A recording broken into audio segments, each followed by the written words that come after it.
in this completely somber sea of negativity. It also probably explains why crude prices have actually fallen even further. Now the $71 per handle is broken, right? If the narrative was that demand is improving and hence we are rising, crude prices would have risen.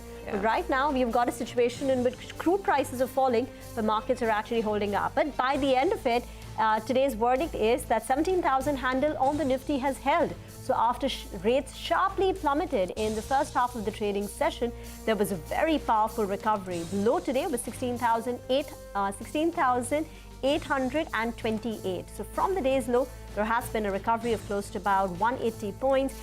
FMCG names led from the front. HUL top Nifty gainer, 2.5% rally. ITC looking smart. Nestle gaining, closing up in the green. BPCL continues to march higher, 13.5% gain in the month of March itself. And Divi's Laboratory also finding itself up in the green. On the losing side, Bajaj Twins, Finserv and Finance under pressure.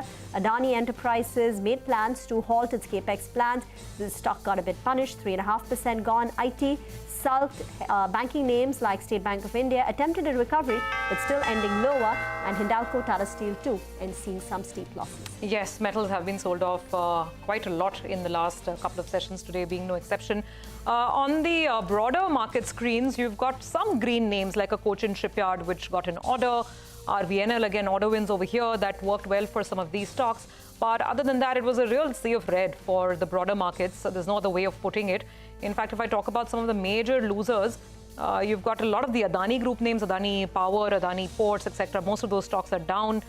Stocks like Easy Trip, M&M Financials, quite a few of these names on the downside. Nalco, obviously, from the metals arena, losing ground. But on the large cap screen, the bulls had perhaps some reason to cheer because the bears were running to cover their positions.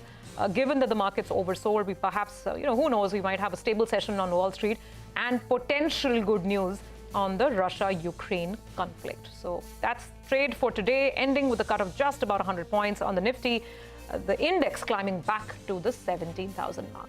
Well, with that, we wrap up this edition of